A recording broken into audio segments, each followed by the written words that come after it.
خطبے کا موضوع ہے روز عرفہ کی عظمت اور عید قربانی کے اہم مسائل۔ نحمدہ و نصلی علی رسولہ الکریم، اما بعد۔ بھائیو، کل یوم عرفہ ہے۔ یہ وہ عظیم دن ہے جس میں دعائیں قبول کی جاتی ہیں، گناہوں اور لغزشوں کی معافی ہوتی ہے۔ یہ وہ مبارک دن ہے جس کی تعظیم اللہ نے خود کی ہے، عام دنوں پر اس کی عظمت کو دوبارہ فرمایا ہے۔ اس کے فضائل میں سے نمبر 1، عرفہ کا دن تکمیل اسلام اور اتمام نعمت کا دن ہے۔ بخاری و مسلم میں عمر بن خطاب رضی اللہ عنہ سے مروی ہے کہ ایک یہودی نے ان سے کہا، اے امیر المؤمنین، آپ کی کتاب قرآن کریم میں ایک آیت ہے جسے آپ لوگ پڑھا کرتے ہیں، اگر یہ آیت ہم یہود پر اترتی تو اسے عید کا دن بنا لیتے۔ کہا، کون سی آیت؟ جواب ملا، الیوم اکملت لکم دینکم، آج میں نے تمہارے لیے تمہارے دین کو مکمل کر دیا اور تم پر اپنی نعمت تمام کر دی اور تمہارے لیے اسلام سے بطور دین راضی ہو گیا۔ سورہ مائدہ آیت نمبر 3۔ عمر فاروق رضی اللہ عنہ نے فرمایا، اس دن اور اس جگہ کو ہم بخوبی جانتے ہیں جس میں یہ آیت نبی صلی اللہ علیہ وسلم پر اتری۔ آپ صلی اللہ علیہ وسلم جمعہ کے دن میدان عرفات میں ٹھہرے ہوئے تھے۔ سنن 4۔ نمبر 2، عرفہ کا دن وہ عظیم دن ہے جس کی قسم اللہ نے اٹھائی ہے۔ رب عظیم قسم نہیں کھاتا مگر عظیم کی۔ سورۃ البروج میں رب نے فرمایا، وشاہد و مشہود، حاضر ہونے والے اور حاضر کیے گئے کی قسم۔ آیت میں شاہد سے مراد جمعہ اور مشہود سے مراد یوم عرفہ ہے۔ اللہ نے فرمایا، والشفع والوتر، جفت اور طاق کی قسم۔ سورہ فجر آیت نمبر 3۔ آیت میں طاق سے مراد یوم عرفہ اور جفت سے مراد قربانی کا دن ہے۔ تیسری فضیلت، عرفہ کا روزہ 2 سال کے گناہوں کا کفارہ ہے۔ سرتاج رسول صلی اللہ علیہ وسلم کا فرمان ہے، عرفہ کا روزہ 2 سال، 1 سال گزشتہ اور 1 سال آنے والے گناہوں کا کفارہ ہے۔ رواہ مسلم۔ یہ روزہ غیر حاجی رکھیں گے اور اپنے اپنے ملک کی رویت چاند کے حساب سے رکھیں گے۔ افضل یہ ہے کہ خلیجی ممالک کے علاوہ دیگر ممالک کے لوگ 2 روزہ رکھ لیں تاکہ اختلاف سے باہر ہو سکیں، ایک عرفہ کا روزہ اور دوسرا اپنے ملک کے 9 ذی الحجہ کا روزہ۔ حاجیوں کے لیے اس روزہ کا رکھنا منع ہے۔ نمبر 4، عرفہ کا دن وہ عظیم دن ہے جس میں اللہ تعالیٰ نے اولاد آدم سے عہد و پیمان لیا ہے۔ ابن عباس کی روایت ہے کہ نبی صلی اللہ علیہ وسلم نے فرمایا، اللہ تعالیٰ نے نعمان مقام پر عرفہ کے روز عہد لیا، آدم کی پشت سے ان کی ہونے والی تمام اولاد کو نکالا اور اسے اپنے سامنے چھوٹی چیوٹیوں کی طرح پھیلا دیا، پھر ان سے آمنے سامنے بات کی، کہا کہ میں تم سب کا رب نہیں ہوں؟ سب نے کہا، کیوں نہیں، آپ ہی ہمارے رب ہے، ہم سب آپ ہی کی عبادت کریں گے۔ رواہ احمد۔ علامہ البانی نے صحیح قرار دیا۔ اللہ اکبر۔ عرفہ کا دن کتنا عظیم ہے اور یہ عہد و پیمان بھی کتنا عظیم ہے، لہذا قیامت کے روز مسلم و کافر کسی کو بھی بچ نکلنے کی راہ نہ ملے گی۔ نمبر 5، عرفہ کا دن وہ عظیم دن ہے جس میں گناہوں کی معافی، جہنم سے آزادی اور اہل عرفات پر فخر کیا جاتا ہے۔ شیطان اس دن سب سے زیادہ ذلیل و خوار نظر آتا ہے۔ نبی صلی اللہ علیہ وسلم کا فرمان ہے، کوئی دن نہیں جس میں اللہ تعالیٰ بندوں کو عرفہ کے دن سے زیادہ جہنم سے آزاد کرتا ہے اور باری تعالیٰ بندوں سے قریب ہوتا ہے۔ پھر فرشتوں کے سامنے اہل عرفات پر فخر کرتے ہوئے فرماتا ہے، میرے ان بندوں کو دیکھو، پراگندہ بار اور غبار آلود ہیں، یہ کیا چاہتے ہیں؟ رواہ مسلم۔ ایک روایت میں ہے، فرشتوں گواہ رہو، میں نے ان سب کو بخش دیا۔ رواہ البیہقی۔ روز عرفہ کے چند فضائل گزرے، اس میں عام عبادات کے ساتھ روزہ، تکبیر، دعا اور صدقات و خیرات کا اہتمام ہونا چاہیے۔ مسلمانوں، اب آپ عید الاضحیٰ کے چند آداب ملاحظہ فرمائیں تاکہ ان کا خیال رکھ سکیں۔ نمبر 1، عیدگاہ جانے سے پہلے کچھ نہ کھائیں، واپس آ کر قربانی کے گوشت میں سے کھانا سنت ہے۔ نمبر 2، عیدگاہ جانے کے لیے غسل کرنا، خوشبو لگانا اور اچھے کپڑے پہننا سنت ہے۔ نمبر 3، عیدگاہ پیدل جانا مسنون ہے، ایک راستے سے جائیں اور دوسرے راستے سے واپس آئیں۔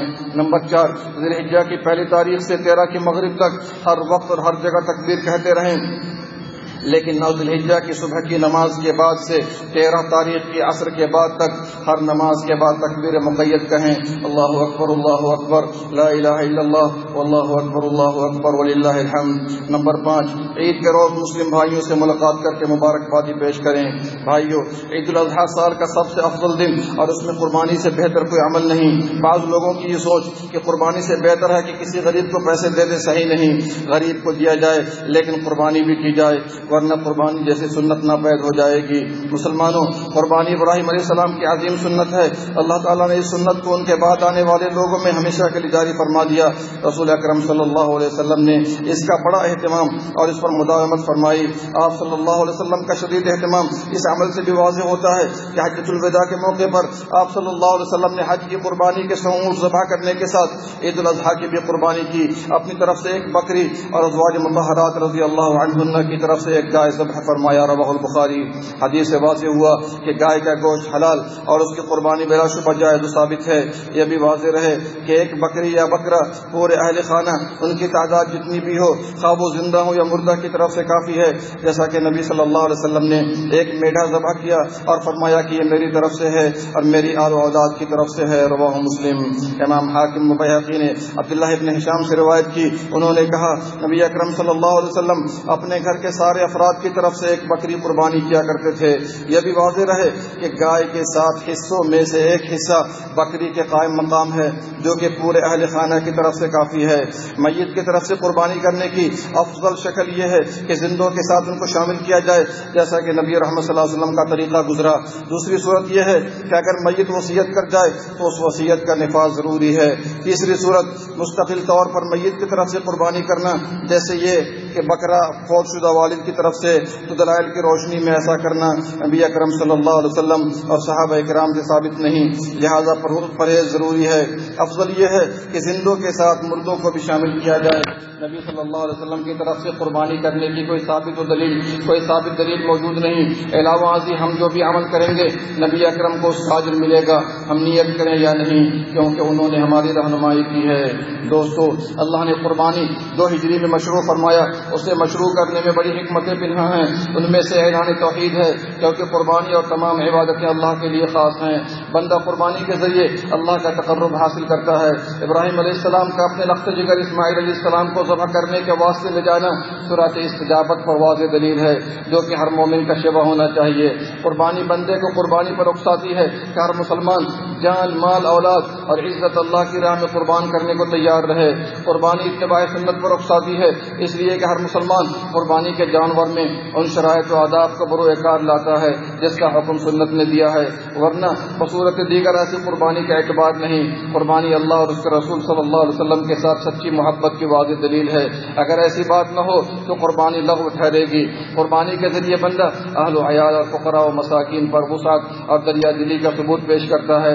قربانی کو دعا اور ذکر کے ساتھ ذبح کرنا اللہ کے ساتھ تعلق اور ذکر الہی کی واضح دلیل ہے. قربانی ہمیں درس دیتی ہے کہ بندہ اللہ کے شعائر و علامت کی تعظیم کرے. اللہ کے شعائر میں سے مسجد نبوی، مسجد حرام، منی، عرفات، مزدلفہ، تمام مساجد اور قربانی کے جانور بھی ہیں. اسی طرح قربانی اللہ کی نعمتوں پر شکر گزاری ہے. قربانی کی جانور کا گوشت اور خون اللہ کو نہیں پہنچتا بلکہ دل کی پرہیزگاری پہنچتی ہے. قربانی بندے میں سخاوت و فیاضی کی صفت پیدا کرتی ہے، جیسا کہ اہل ایمان کا شیوہ ہوتا ہے. حدیث کی روشنی میں قربانی کے جانور کے ساتھ نرمی و احسان کا حکم ہے. اسی طرح اہل ایمان پوری زندگی نرمی و احسان کا معاملہ کریں.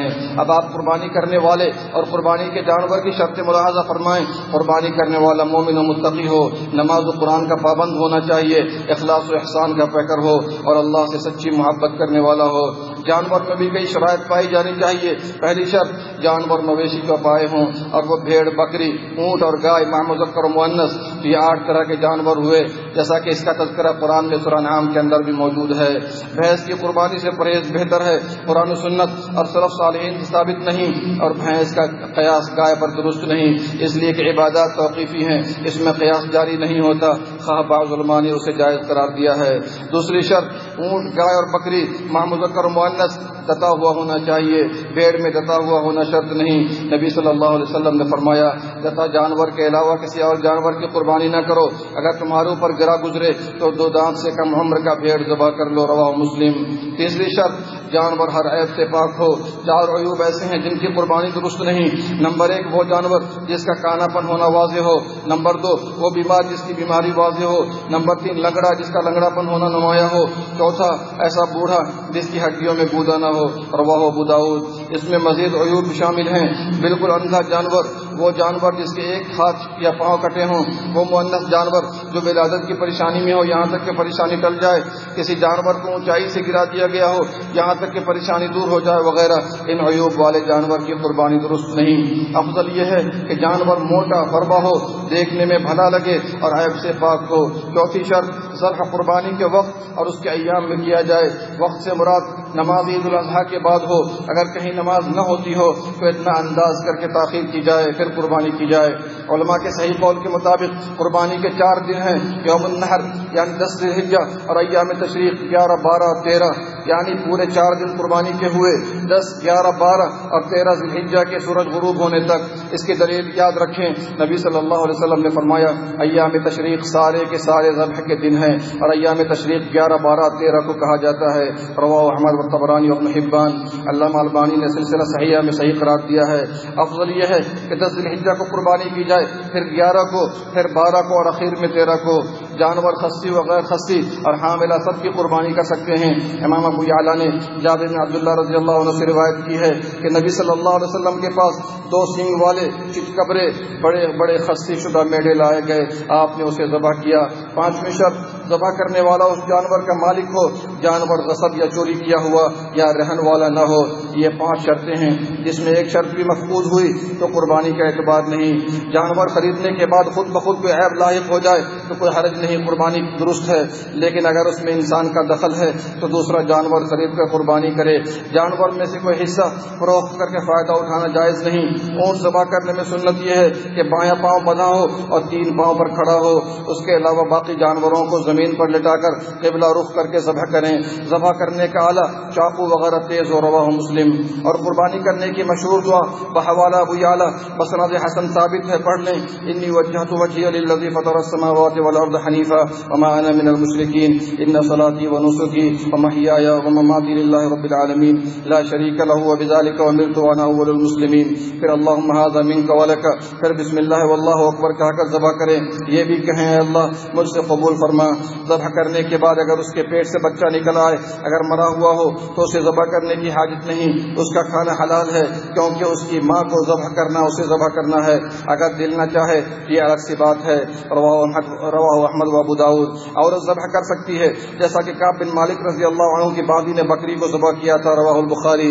دن میں ذبح کرنا افضل ہے، رات کو بھی ذبح کیا جا سکتا ہے۔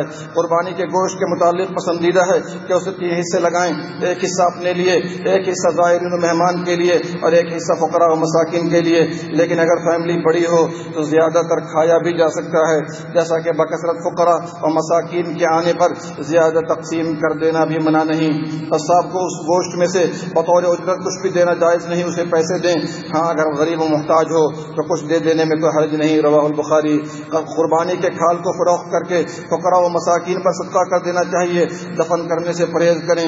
اگر کوئی کافر و مشرک اسلام کا دشمن نہیں تو اسے قربانی کے گوشت میں سے دینا منع نہیں، بلکہ احسان والا معاملہ ہونا چاہیے۔ اگر قربانی کرنے والا شرک کا ارتکاب کرتا ہو یا بے نمازی ہو تو اس کا ذبیحہ حلال نہیں اور نہیں ہمارا آپ کا کھانا جائز ہوگا۔ اگر ذبح کرتے ہوئے زندہ بچہ پیدا ہوا تو اسے بھی ذبح کیا جائے اور فقراء پر تقسیم کیا جائے گا۔ اللہ ہماری ساری عبادات مقبول و منظور فرمائے، آمین یا رب العالمین۔ اللہم صلی علی نبینا محمد وعلی آلہ وصحبہ اجمعین۔